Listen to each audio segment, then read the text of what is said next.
श्री गणेशाय नमः। सियावर रामचंद्राय नमः। ओम हनुमतये नमः। श्री गुरुचरण कमलेभ्यो नमः। उमापति महादेवाय नमः। प्रभु श्री राम जी ने जनकपुर में भूत भावन भगवान शिव शंकर जी के पिनाक धनुष को भंग कर और भृगुकुल श्रेष्ठ परशुराम जी के गर्व का दलन कर और उसके पश्चात मुनि विश्वामित्र जी की आज्ञा से जनक महाराज दूत श्री अयोध्यापुरी भेजते हैं और दूत के द्वारा समाचार पत्रिका जो है महाराज दशरथ जी के पास जाती है। महाराज दशरथ जी दूत को बुलवाते हैं, पत्रिका स्वयं वाँचते हैं। वाँचते वाँचते उनकी छाती भर आती है, गला रुंध जाता है और फिर पूरे सभा को विह्वल देखकर पुनः धीरज रख पाती बाँचते हैं। सारी सभा आनंद की अनुभूति करती है। फिर भरत जी को समाचार मिलता है कि पाती आई है, तो भरत जी आते हैं और भरत जी के अनुनय पर महाराज जी पुनः पत्रिका बाँचते हैं। फिर पत्रिका को लेकर गुरु जी के पास जाते हैं। गुरुदेव श्री वशिष्ठ जी पत्रिका को पढ़कर सारे कुशल और आनंद को प्राप्त करते हैं। राजा जी पत्रिका लेकर रनिवास में जाते हैं और सबको पत्रिका बाँचकर सुनाते हैं और यह सूचना राजभवन से नगर से पूरी अयोध्या से होते हुए यह 14 भुवनों में फैलती है। उत्साह का माहौल बनता है। अयोध्या नगर को सभी लोग संवारते हैं कि ध्वज पताक पट चामर चारू, छावा परम विचित्र बजारू। कनक कलश तोरण मणि झाला, हरद दूब दधि अक्षत माला। भाई ध्वज पताका पर्दे और सुंदर चौरों से सारा बाजार बहुत ही अनूठे ढंग से विशेष रूप से सजाया गया। और सोने के कलश कि कनक कलश तोरण मणि झाला, कि कनक यानी सोने के कलश, तोरण और मणियों की झालरें, हल्दी, दूब, दही, अक्षत और मालाओं से सजाया गया। इतना ही नहीं कि मंगलमय निज निज भवन, लोगन रचे बनाई। बीती सींची चतुर सम, चौके चारु पुराई। कि लोगों ने अपने अपने घरों को सजाकर मंगलमय बना दिया। अब बीती सींची चतुर सम, चौके चारु पुराई। कि गलियों को चतुर्सम से सींचा। चतुर्सम 4 चीजों से मिलकर एक सुगंधित द्रव, जिसमें चंदन, केसर, कस्तूरी और कपूर, इन 4 चीजों से मिलाकर बना हुआ जो सुगंधित द्रव है उसी को चतुर्सम कहते हैं। और इस चतुर्सम से द्वारों पर सींचने के बाद द्वारों पर सुंदर सुंदर चौक पूरे गए। और इसी के आगे आज की कथा कि जह तह जूथ जूथ मिली भामिन, सजिनव सप्त सकल दुति दामिनी।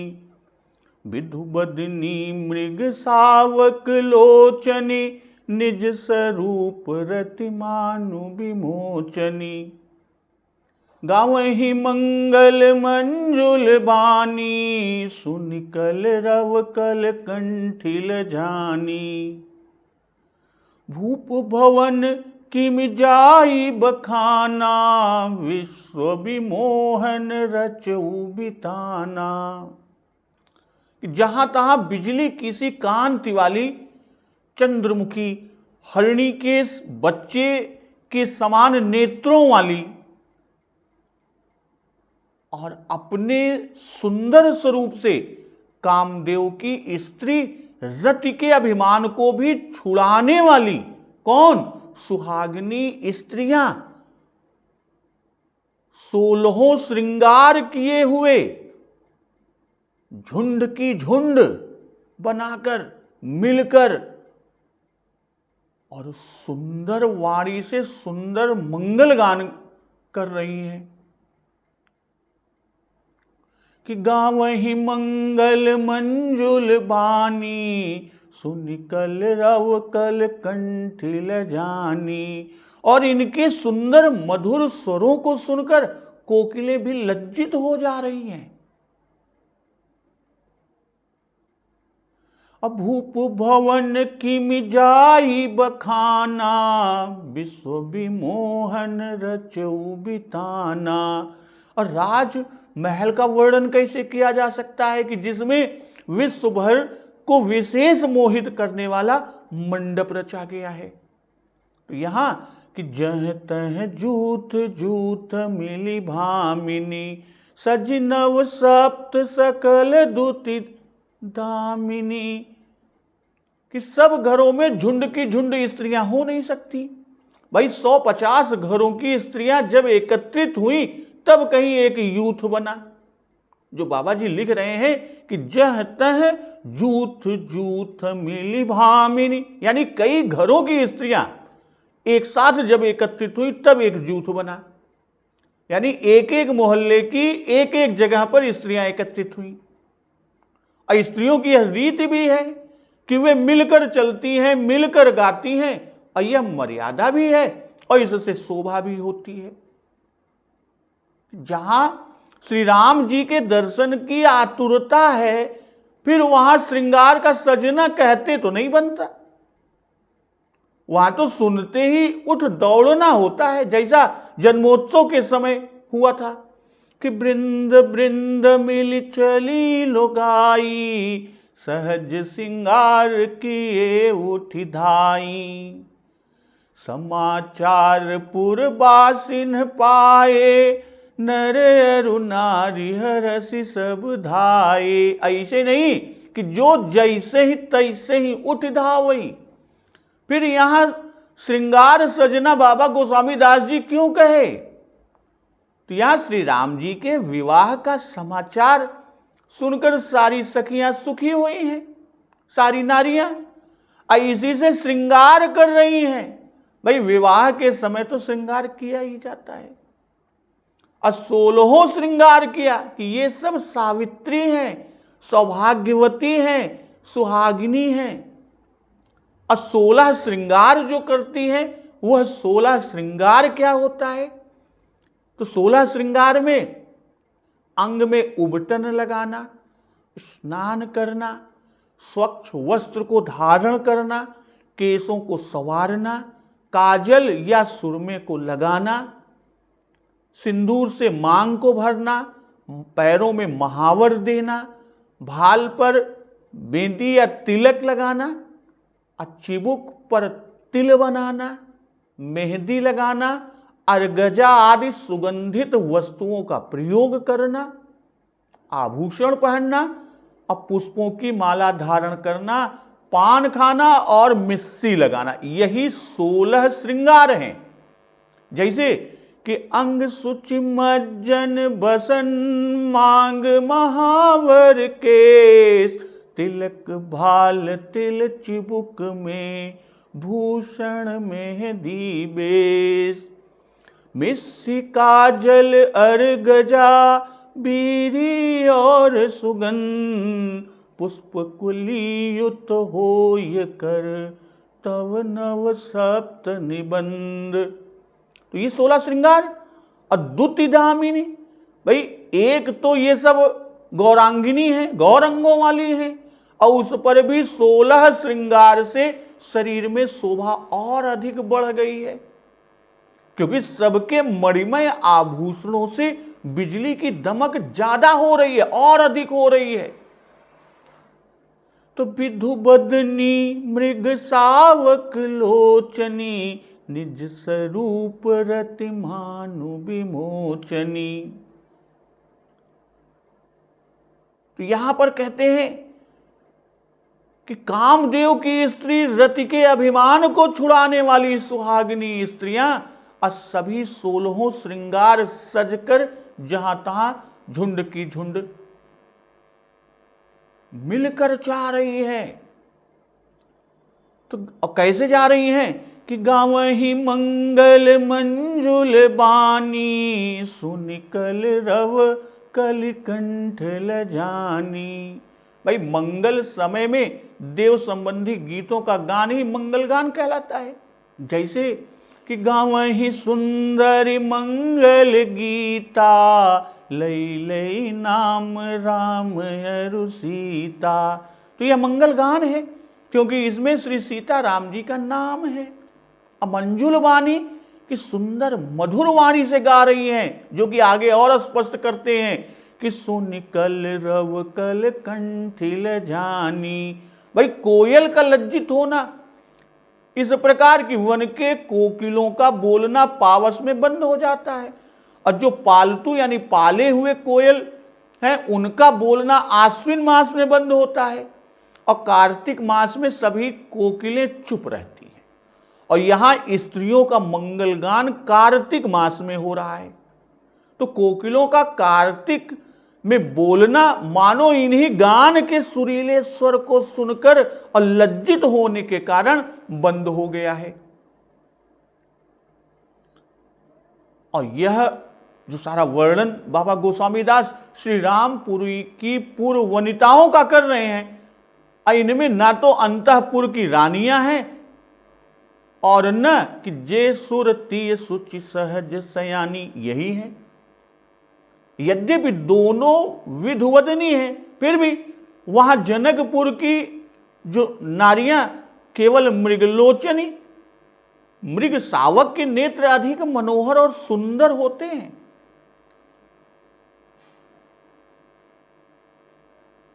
तो यहां पर जो उल्लेख किया बाबा गोस्वामी तुलसीदास जी, मोचन, यहां तो वी और मोचनी यानी वी से विशेष मोचन की बात कर रहे हैं। तो सामान्य पुर नारियां गली गली से निकलकर शीघ्रता से चली, इसी से वे केवल सहज श्रृंगार किए उठ ढाई ऐसी गड़बड़ी में ही घर से निकली नहीं, यहां 16 श्रृंगार करके निकलती हैं। विधु बदनी मृग सावक लोचनी, निज स्वरूप रतिमानु विमोचनी। कि कामदेव की स्त्री रति को भी ये लजाने वाली, उनको भी लज्जित करने वाली। अभूप भवन की मिजाई बखाना, विश्व विमोहन रचऊ बिताना। कि जहां प्रजाओं के घर घर का ऐसा हाल है, फिर वहां के राजा के महल का वर्णन तब कैसे हो सकता है। भाई जहां का एक वितान मात्र विश्व को मोहित करने वाला है, विमोहित करने वाला है, वहां फिर पूरे राजभवन की शोभा कौन कह सकता है या कौन कह सके। अविश्व विमोहन रचो बिताना, कि जब पूर्ववासी अपने अपने घरों को सजाने लगे, तब राजा ने भी गुणी लोगों को बुलवाकर अपने यहां मंडप की रचना कराई। भाई जनकपुर के मंडप का वर्णन तो बहुत विस्तार से बाबा जी ने किया। उसके पीछे का कारण है कि जनकपुर के मंडप तले विवाह होना है, और यहां विवाह नहीं होना है। यहां तो वितान केवल मंगल के लिए बनाया गया, शुभ के लिए बनाया गया, कि बारात लौटने पर इसी के नीचे कंकर छोड़ने की रस्म की जाती है, और भी बहुत सारी रीतियां होती हैं। इसलिए मंडप दूल्हे के यहां भी छाया जाता है। भाई बारात जाने के पूर्व भी कुछ रस्में होती हैं, पर दूल्हा तो यहां है नहीं, इसलिए वे रस्म भी यहां न होंगी। इसी से जनकपुर में विस्तार से कहा है कि जेहि मंडप दुल्हिन भय देही, सोबर नहीं असिमति कबि केही, दुल्हु राम रूप गुण सागर, शोभितानु तिहु लोक उजागर। तो जनकपुर में इसका विस्तृत वर्णन। और यहां पर कि मंगल द्रव्य मनोहर नाना, राजत बाजत विपुल निशाना, कतहु विरिधि बंदी उच्च रही, कतहु वेद धुनि भूसुर करही, गावहि सुंदरी मंगल गीता, लैलई नाम राम अरु सीता, बहुत उछाहु भवनु अति थोरा, मानहु उमग चला चहु ओरा। भाई अनेकों मन के हरने वाले सुंदर मंगल द्रव्य यानी मंगल पदार्थ उपस्थित और शोभित हैं कि मंगल द्रव्य मनोहर नाना। और कैसे हैं कि राजत बाजत विपुल निशाना, कतहु बिरिद बंदी उच्च रही, कतहु वेद धुनि भूसुर करही। भाई कहीं तो भाट विरदावली का उच्चारण कर रहे हैं और कहीं ब्राह्मण वेद ध्वनि का उच्चारण कर रहे हैं। और दूसरी तरफ कि गावहि सुंदरी मंगल गीता, लई लई नाम राम अरु सीता। सुंदर स्त्रियां श्री राम और श्री सीता जी का नाम ले लेकर मंगल गीत गा रही हैं। बहुत उछाहु भवनु अति थोरा, मानहु उमग चला चहु ओरा। और उत्साह तो बहुत है और महल अत्यंत छोटा है। तो ऐसा है कि मानो यह उत्साह उमड़ कर उफान मारकर चारों दिशाओं में निकल चला। तो बाबा जी लिखते हैं कि मंगल द्रव्य मनोहर नाना, राजत बाजत विपुल निशाना। भाई जनकपुर के वितान के तले सुर प्रतिमाएं मंगल द्रव्य लिए खड़ी हैं कि सुर प्रतिमा खंभन गढ़ी काढ़ी, मंगल द्रव्य लिए सब ठाढ़ी। तो वैसे ही अयोध्या जी में मंडप तले यहां कहते हैं कि मंगल द्रव्य मनोहर नाना, कि सब द्रव्य मणियों के बने हैं। और आगे कहते हैं कि राजत बाजत विपुल निशाना, कि राजत कि बजाने वाले बड़े प्रवीण हैं और बड़ी प्रवीणता से बजा रहे हैं, इससे भवन भी शोभित होता है। अब बाजत कि निशानों का बजाना कि हर सिंहने गह गहे निशाने, इसलिए बजाना न कहकर केवल उनका बजाना कहते हैं।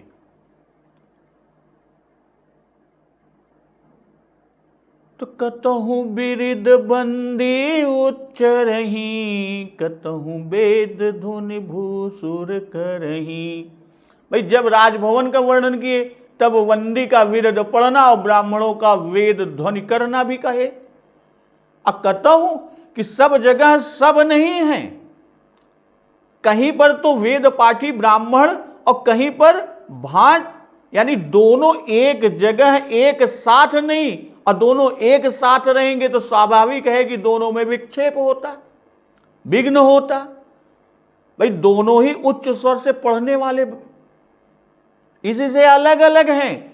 और वंश की प्रशंसा विरद है कि वंश प्रशंसक विरिद सुनावहीं,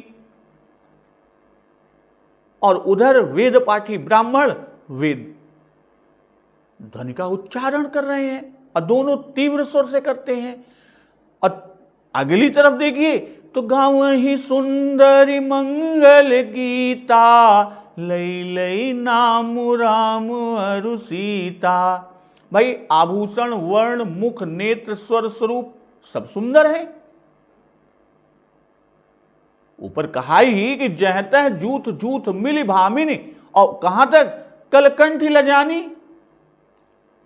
तो बाहर की ड्योढ़ी से लेकर भीतर जहां स्त्रियां हैं, ये वहां तक का वर्णन कि बाहर की ड्योढ़ी पर निशान बज रहा है, उसके आगे बंदी जन बिरदावली कह रहे हैं, उसके और आगे ब्राह्मण वेद पढ़ रहे हैं, वेद पाठ कर रहे हैं, और इनके आगे स्त्रियां मंगल गीत गा रही हैं। तो जैसा जैसा हो रहा है उसी क्रम से बाबा गोस्वामी तुलसीदास जी ने लिख रखा है। अब मंगल गीता कि जैसे भगवत गीता, अर्जुन गीता, पांडव गीता, वैसे ही मंगल गीता। तो इसमें मंगल ही के गीत हैं।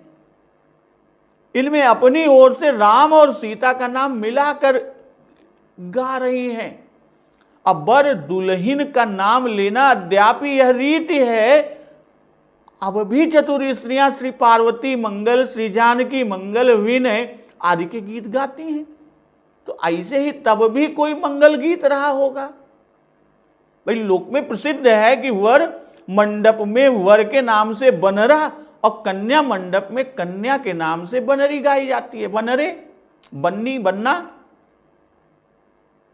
तो यहां दोनों के नाम से गाए, क्योंकि जनकपुर वासिनी अवध में ब्याही थी, और जो इनमें सम्मिलित हैं वे सीता का नाम लेकर गाती हैं, और जो राम पक्ष अधिक होने से वो राम का नाम पहले कह रही हैं। भाई अयोध्या जी की स्त्रियां हैं, इसीलिए राम जी का नाम लेती हैं, उसके पीछे सीता जी का नाम लेती हैं। तो ये स्त्रियां भी भवन के भीतर ही कहीं पर गा रही हैं, जैसे कहीं बंदीजन और कहीं ब्राह्मण।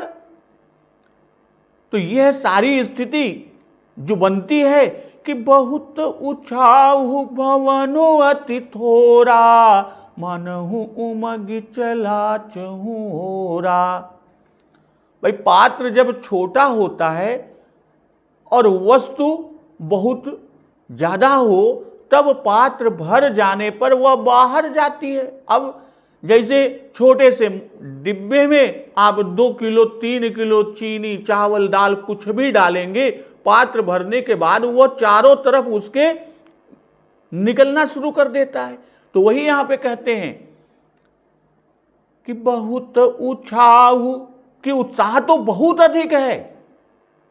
अब भवनु अति थोरा, कि भवन तो अत्यंत अल्प है, छोटा है।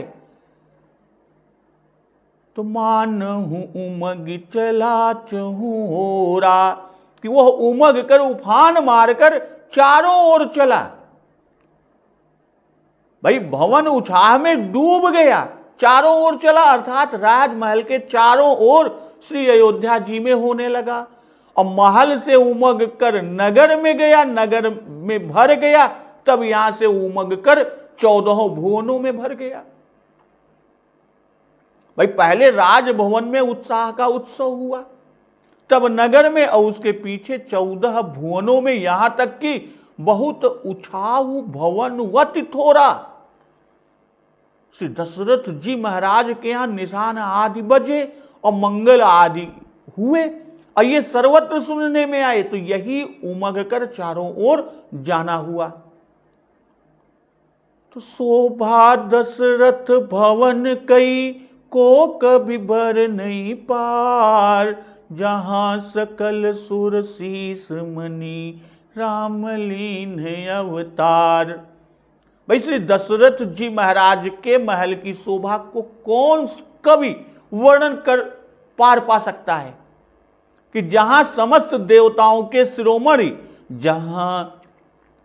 जहां सकल सुर शीस मणि, राम लीन अवतार, कि देवताओं के शिरोमणि प्रभु श्री रामचंद्र जी ने अवतार लिया। तो वहां के वर्णन, शोभा के वर्णन को कौन सा कवि वर्णन करके पार पा सकता है? कोई नहीं।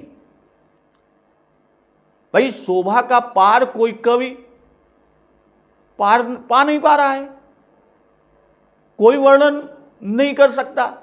तो इसके दो हेतु, एक तो यह कि श्री दशरथ महाराज जी का वैभव भारी है और यह उनका भवन है, और दूसरा कि प्रभु श्री राम जी समस्त देवताओं के शिरोमणि हैं और उन्होंने यहां पर अवतार लिया कि सकल सुर शीस मणि, कि ब्रह्मा विष्णु और महेश तथा इंद्रादि के भवनों में ऐसी शोभा नहीं है।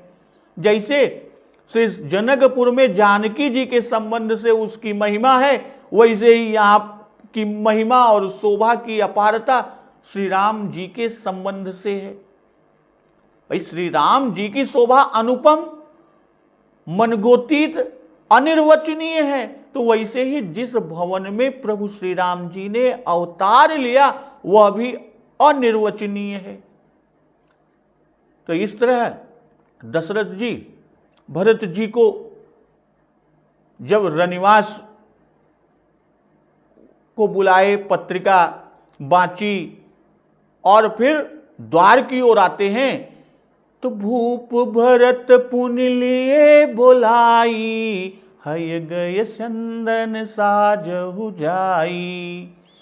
चलहु बेग रघुबीर बराता, सुनत पुलक पूरे दो भ्राता। भरत सकल साहनी बोलाए, आय सुदीन मुदित उठि धाये। रुचि रुचि जीन तुरग तिन्ह साजे, बरन बरन बर बाजी बिराजे।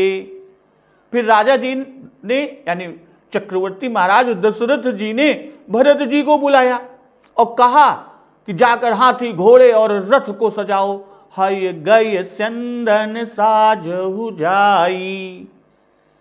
चलहु बेग रघुबीर बराता, सुनत पुलक पूरे दो भ्राता। और शीघ्र ही श्री रघुवीर श्री रामचंद्र जी की बारात की ओर चलो, बारात में चलो। और इतना सुनकर कि सुनत पुलक पूरे दो भ्राता, कि दोनों भाई पुलक से भर गए, पुलकित तो हो गए।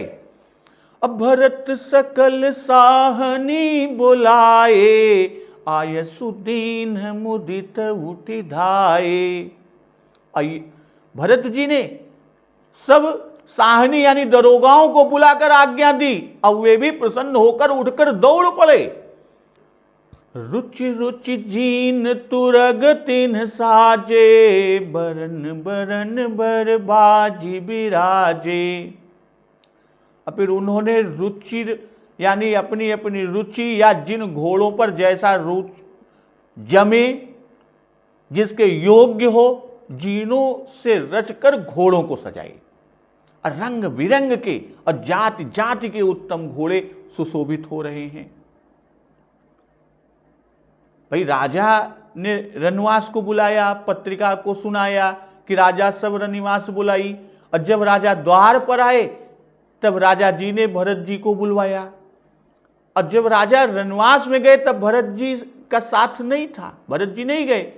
भाई वे राजा के साथ भीतर मर्यादा का विचार करके नहीं गए कि माता पिता एकत्र होंगे, स्नेह की कोई बात हमारे सामने करने में हो सकता है सकुचाएं, कुछ संकोच करें, क्योंकि अब सयाने हो गए हैं। और राजा जी कहते क्या हैं भरत जी से कि हय गए चंदन साजहु जाई। भाई चतुरंगिणी सेना में यहां घोड़े, हाथी और रथ तीन ही गए, पैदल को नहीं कहा। चतुरंगिणी के यही तीन अंग साजे जाते हैं, पैदल तो स्वयं ही आज्ञा पाते ही सज जाते हैं। भाई घोड़ों आदि को सजाना पड़ता है। अब गुरु जी की भी आज्ञा है कि सजहु बरात बजाई निशाना। और वही आज्ञा भरत जी को राजा दशरथ जी दे रहे हैं कि हाथी घोड़े और रथों को सजाना, बारात का सजाना है। और कहते हैं कि चलहु बेग रघुबीर बराता, सुनत पुलक पूरे दो भ्राता। बेग की श्रृंखला एक तरफ क्रम सिलसिला चल रहा है कि श्री गुरु जी ने पहले महाराज दशरथ जी से कहा, अब गुरु की आज्ञा जब राजा जी को हुई कि चलहु बेग, इसी से राजा जी ने भरत जी को कि बेग चलने की आज्ञा दी। और रघुवीर शब्द द्वारा यह व्यंजित हो रहा है कि दशरथ जी के अंतःचक्षु को श्री राम जी की कीरत करनी अभी भी दिखाई पड़ रही है। और दशरथ जी जानते हैं कि बारात ऐसी सजाना चाहिए जो रघुवंशी वीरों के योग्य हो, और भरत जी भी इस आशय को समझ गए।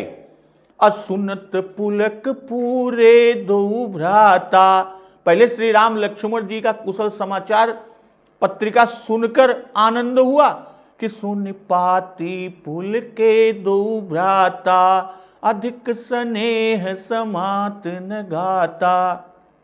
और अब बारात चलने की आज्ञा सुनकर आनंद हुआ कि अब चलकर दोनों भाइयों का दर्शन होगा। कि सबके उर निर्भर हरसु, पूरित पुलक शरीर, कबहि देखिबे नयन भरी, राम लखन दो वीर।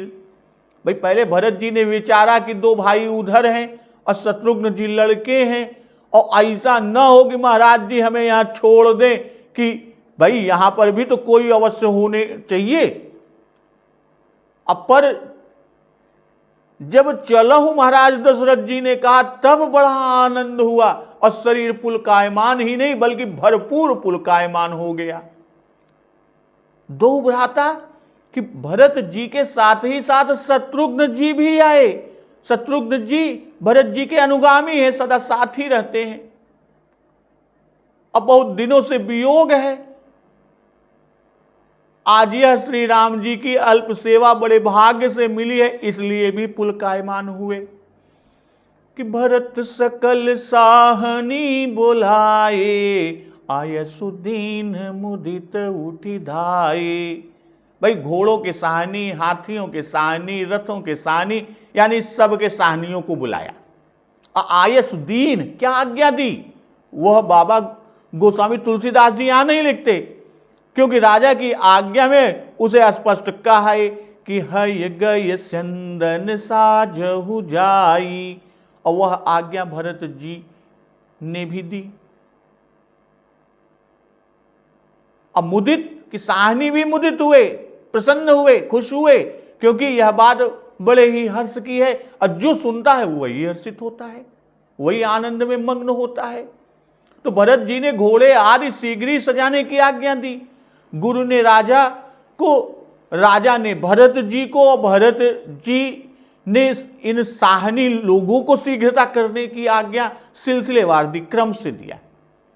तो अब जब भरत जी की आज्ञा मिली कि सब सजाओ सभी साहनियों को, तो साहनी लोग कि रुचि रुचि जीन तुरग तिन्ह साजे, बरन बरन बर बाजी बिराजे। तो रुचि के दो अर्थ, एक तो सुंदर शोभा के अनुकूल योग्य चमकदार, और दूसरे कि अपनी अपनी रुचि की जीन, अर्थात जिस घोड़े पर जो खिले, जो सुंदर लगे, वही उस पर अच्छी तरह सजाकर लगा रहे हैं। यहां तुरग नाम देकर भी बाबा गोस्वामी तुलसीदास जी ने शीघ्रता की हद कर दी। तुरग का भाव कि जो तुर यानी तुरा, त्वरा या वेग से गमन करे, अर्थात शीघ्रगामी घोड़े।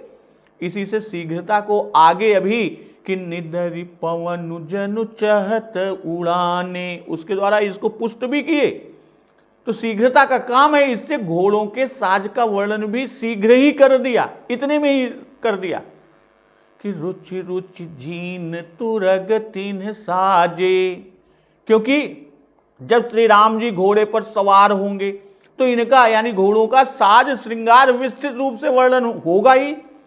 कि जगमगत जीनु जराव ज्योति सुमोति मणि मानिक लगे, किंकिनी ललाम लगाम ललित बिलो किशोर नर मुनि ठगे। तो बरन बरन बर बाज बिराजे, बरन बरन अर्थात सब्जा, श्याम कर्ण, सुमंद, नकुल, हंस, कुमय, ताजी, औलक, सुर, खाबर भी आदि आदि, यानी वर्ण वर्ण के कहकर कि विराजे, कि जिस वर्ण में जैसी जीन शोभित हो वैसी उस पर साजी है। एक तो घोड़े ही वर यानी श्रेष्ठ हैं, और दूसरे वर्ण के अनुकूल जीन से सजे इससे विशेष शोभित होते हैं। तो सुभग सकल सुठि चंचल करनी, अय इव जरत धरत पग धरनी। नाना जातिन जाहि बखाने, निदरि पवन जनु चहत उड़ाने। भाई सभी अत्यंत सुभग हैं और सभी की अत्यंत चंचल करनी यानी चंचल चाल है कि वे पृथ्वी पर किस तरह पैर रखते हैं कि अय इव जरत धरत पग धरनी, कि जैसे जलते हुए लोहे पर पैर रखते हो। और नाना जातिन जाहि बखाने, निदरु पवन जनु चहत उड़ाने। अनेकों जाति के घोड़े हैं और उनका वर्णन यहां नहीं किया जा सकता। मानो पवन का निरादर करना यानी पवन को निरादर करके उड़ना ही चाहते हैं। अतिन सब छयल भये यशवारा, भरत सरिस भय राजकुमारा। और उन सबों पर भरत जी के समान अवस्था वाले जो छयल बने ठने रंगीले राजकुमार हैं वो सवार हुए। सब सुंदर सब भूषण धारी, कर सर चाप तून कटि भारी। और सभी सुंदर हैं, अंगों में सब आभूषणों को, हाथों में धनुष बाण को और कमर में भारी तरकस को धारण किए हुए हैं। तो छरे छबीले छयल सब, सूर सुजान नबीन। जुगपद चर असवार प्रति, जे असि कला प्रवीण। तो सभी छटे हुए छबीले छैल, सूरवीर, सुजान और नवीन यानी किशोर अवस्था के अर्थात नवयुवक हैं।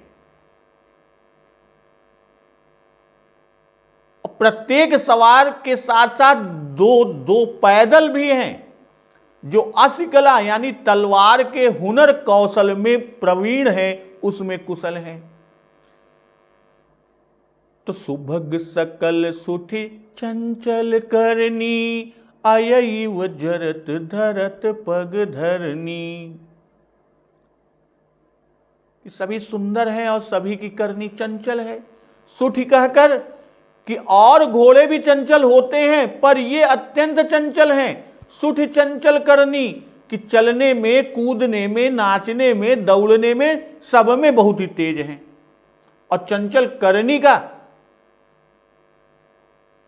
आगे उल्लेख दृष्टांत भी देते हैं। वह दृष्टांत क्या कि अय इव जरत धरत पग धरनी, कि चलने में, कूदने में सारी चीजें बताई, तो उसी का यहां पर चंचल करनी का दृष्टांत भी देते हैं। तो नाना जातिन जाहि बखाने, निदरि पवन जनु चहत उड़ाने। भाई संसार में तीन ही स्थल हैं, एक जल है, एक थल है और एक नभ है।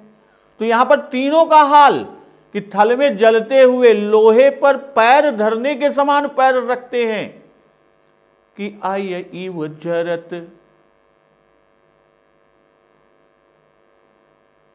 पग धरहि, और पवन का निरादर कर आकाश में उड़ना चाहते हैं और जल में थल की तरह चलना चाहते हैं कि जे जल चलहि थलहि की नाई। भाई नाना जाति न जाहि बखाने, अनेकों जाति के हैं, बखाने नहीं जा सकते। तो यह कहकर भी कुछ जाति का संकेत भी कर दिया कि अय इव जरत धरत पग धरनी से ये जमावटी हैं और निदरि पवन जनु चाहत उड़ाने ये कुदैती हैं। और निदरि पवन कि ये पवन वेगी घोड़े हैं। तो इसी प्रकार यहां पर जलचर, थलचर, नभचर तीन जाति के भी बता दिया कि इन तीन जाति के घोड़े भी हैं कि अय इव जरत धरत पग धरनी, इससे थलचर, और निदरि पवन जनु चहत उड़ाने, इससे नभचर, और जे चलहि थलहि कि नहीं, तो अब इससे जलचारी। और जन चाहत उड़ाने का भाव कि उड़ना चाहते तो हैं पर उड़ने नहीं पाते, क्योंकि सेवक उन्हें थामे हुए, लगाम लगाए हुए हैं। और तिन सब छयल भय असवारा, भरत सरिस भय राजकुमारा। भाई सब छयल कि छयलों को छोड़ अन्य अवस्था वाले इन पर नहीं सवार हुए। भरत सरिस भय, जब भरत जी घोड़े पर सवार हुए तब भरत जी ने अपने समान अवस्था वाले राजकुमारों को अपने साथ लिया। भाई यह राजाओं की एक चाल है कि वे अपने रूप और अवस्था के समान पुरुषों को खोजकर साथ में रखते हैं। अब भरत सरिस कि सबके आगे भरत जी की सवारी निकली, क्योंकि राजा की आज्ञा है कि शीघ्र चलो। इसलिए भरत जी ने सोचा हमारे आगे चलने से सब शीघ्रता करेंगे। और यहां सब छैले हैं, क्योंकि भरत जी के साथ वालों का वर्णन है, और उन्हीं की तरह है, अपनी अपनी अवस्था इत्यादि वाले सब एक साथ रहते हैं, तभी शोभा भी बनती है। राजकुमारा की ये सब राजकुमार ही हैं, भरत जी राजकुमार हैं, इसी से इन्होंने राजकुमारों को संग लिया कि सब सुंदर सब भूषण धारी, कर सर चाप तून कटि भारी। भाई सब भूषण और भूषणधारी यानी सभी भूषणधारी हैं और सभी आभूषणों को धारण किए हैं। यानी जितने आभूषण पुरुषों में पहने जाते हैं वे सब धारण किए हैं। अब भरत जी के समान ही ये भी सुंदर हैं। भाई आभूषण के समीप धनुष और बाण का, कि धनुष बाण वीर लोग जो होते हैं उनका आभूषण होता है। और इस समय बारात की तैयारी है और ये सब छबीले हैं, छैले हैं, नवयुवक हैं, इससे आभूषण धारण किए, और वीर है इससे धनुष बाण को धारण किए। सब सुंदर सब भूषण धारी, तो यहां पर श्रृंगार को कहा। और कर सर चाप तून कटि भारी, इसमें वीर रस कहा। अर्थात श्रृंगार और वीर रस दोनों साथ कहने के पीछे का जो बाबा जी का भाव है कि जैसे कामदेव श्रृंगार मूर्ति है और वीरों में प्रधान भी है, कि जाकी प्रथम रेख भट माही, तो वैसे ही ये सब रघुवंशी राजकुमार सुंदर भी हैं और साथ में वीर भी हैं। तून कटि भारी, भारी तरकस है, उसमें बहुत सारे बाण भरे हुए हैं और बहुत बाणों से भरा भारी तरकस लेने के पीछे का आशय कि भाई सब सुन चुके हैं कि जनकपुर में तीनों लोगों के वीरों का मान भंग हुआ और न जाने विवाह के समय कौन वीर कहां से युद्ध के लिए आ जाए। ऐसी से सब साधन साथ लिए हुए हैं कि छरे छबीले सछयल सब, सूर सुजान नबीन, जुग पद चरे असवार प्रति, जे कला प्रवीण। भाई सभी चुने हुए छबीले छैल सूरवीर चतुर और नवयुवक हैं। अब प्रत्येक सवार के साथ 2 पैदल सिपाही हैं और जो तलवार चलाने की कला में बड़े निपुण हैं। भाई जैसे चंद्रमा सुंदर है और कांतिमान है, वैसे ही ये सब छैल सुंदर भी हैं और कांतिमान भी हैं। कि भरत सरिस वय हैं, कौन वय? नवीन राजकुमार हैं। कि छांटकर सब राजकुमारों को ही भरत जी ने संग लिया, किसी और को नहीं। सुंदर हैं, इसी से छबीले हैं, भूषणधारी हैं क्योंकि सब छैले हैं, और कर सर चाप हैं क्योंकि सभी सूरवीर हैं। भाई कटि में भारी तुणीर है क्योंकि सब बाणों के प्रयोग में सुजान हैं। तो यहां पर 6 विशेषण इस दोहे में दिए हैं कि, और ये सारे गुण जो चौपाई में कहे वे सारे गुणों को एक साथ यहां दोहे में एकत्र किया कि छरे छबीले छयल सब, सूर सुजान नबीन, जुग पद चर यसवार प्रति, जे कला प्रवीण। पहले कहे कि भरत सरिस वय राजकुमारा, तो उसकी जोड़ में यहां पर कहा नवीन, और पहले राजकुमार तो उसकी जोड़ में छरे, और पहले सब सुंदर चौपाई में तो यहां दोहे में छबीले, चौपाई में कहे भूषणधारी, तो दोहे में छयल भय असवारा, तो यहां छयल, और पहले कर सर चाप, तो यहां सूर सुजान। और सूर सुजान की बाण चलाने में सभी सुजान हैं, ऐसा नहीं कि अस्त्र का मंत्र न जानते हो। तो दोहे के पीछे भाव में यह दोहा कि नख मुनि मन बसु बसु ऊपर, दिग लिख लखब तुरंग, त्रय छकार रे बिलेयल, जूथप सेन प्रसंग। अर्थात कि छरे जिसके साथ नख 20, मुनि 7, 2700 घोड़े छबीले, जिसके साथ मन 40, वसु 8 यानी 4800 घुड़सवार हो, और छयल जिसके साथ वसु 8 और दिग 10 यानी 810 सवार हो, तो छरे छबीले छयल क्रमशः सूर सुजान और नवीन हैं। अजुग पद चर असवार प्रति, कि दो दो पैदल साथ होने, कि एक तो घोड़े भारी हैं, जबर हैं, और एक पैदल के संभले नहीं रह सकते, और दूसरे कि जब सवार घोड़े से उतरे तो भी 2 सेवक यानी एक घोड़ा संभालने के लिए चाहिए, क्योंकि ये चंचल हैं, और एक घोड़े को थामे संभालेगा और एक मालिक की सेवा में रहेगा।